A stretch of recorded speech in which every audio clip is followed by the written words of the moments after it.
बिस्मिल्लाहिर्रहमानिर्रहीम। अस्सलाम वालेकुम। उम्मीद है कि आप सब खैरियत से होंगे। आज आपके साथ बहुत ही मज़ेदार सी गजरबत्ती की रेसिपी शेयर करूंगी, जिसको हम कहते हैं गजरेला भी।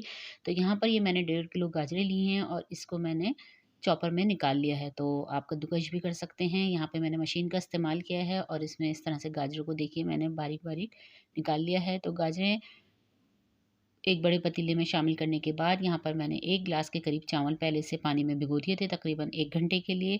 नॉर्मली चावल जो हमारे घरों में यूज़ होते हैं, रेगुलर इस्तेमाल में होते हैं, वो चावल इस्तेमाल करने हैं। तो वो मैंने भिगो दिए थे और सबसे पहले मैंने गाजर की तह लगाई है, दरमियान में मैंने चावल शामिल किए हैं और आखिर में फिर मैंने गाजर की तह लगाई है। साथ ही यहाँ पर मैं 2 कप पानी का इस्तेमाल करूँगी और इसको गाजरों को और चावलों को तैयार होने के लिए रख दूँगी और चेक करूँगी तकरीबन 20 से 25 मिनट के बाद। तो यहाँ मैं दरमियान में इसको चेक करूँगी तो पानी भी अच्छी तरह से ड्राई होना शुरू हो गया है और इसी दौरान मैंने शामिल किया है कटा हुआ नारियल।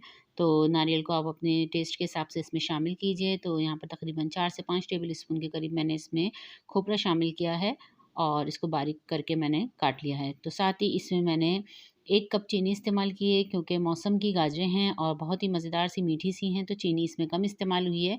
आप अपने टेस्ट के हिसाब से चीनी या गुड़ इसमें इस्तेमाल कर सकते हैं। चीनी के साथ ये मज़ीद पकेंगे और जो ये चावल आपको नज़र आ रहे हैं, ये भी अच्छी तरह से घुट जाएँगे, यानी कि मेल्ट हो जाएँगे, चावल नज़र नहीं आने। अब इसमें मैं शामिल करूँगी मज़ीद दूध। दूध तकरीबन मैंने इसमें आधा किलो के करीब इस्तेमाल किया है और दूध के साथ भी इसको मैं अच्छी तरह से पकाऊँगी और इसको इस तरह से रेगुलर चमचे चलाती रहूँगी, ताकि चावल जो नज़र आ रहे हैं, ये थोड़े से घुट जाएँ। तो बहुत ही मज़ेदार सा ये गजरबत्ता तैयार होता है और सर्दियों की ये ख़ास डिश है। तो इसको आप ज़रूर ट्राई कीजिए, फैमिली फ्रेंड्स में शेयर कीजिए, मेरे चैनल को लाइक और सब्सक्राइब कीजिए।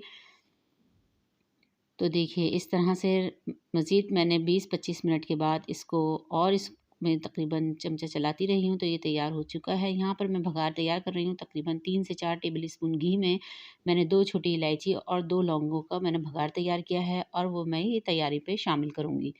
तो इस तरह से भगार तैयार करने के बाद वो इसमें शामिल कर दीजिए और इसको अच्छी तरह से मिक्स कर लीजिए। तो डिश आउट के टाइम पर हम इसमें शामिल करेंगे पिसा हुआ नारियल।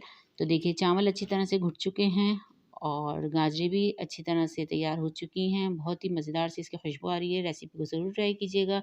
यहाँ मैंने अब डिश आउट किया है, तो इसमें मैंने पिसा हुआ नारियल शामिल किया है और साथ ही एक बाउल में मैं इसको तैयार कर रही हूँ। तो इसी तरह से आप भी तैयार कीजिए और साथ ही इसको दूध के साथ सर्व कीजिए। तो बाउल में निकालने के बाद इसमें मैं शामिल करूँगी दूध और इसके साथ इसको सर्व करेंगे और साथ ही इसके ऊपर पिसा हुआ नारियल शामिल करेंगे।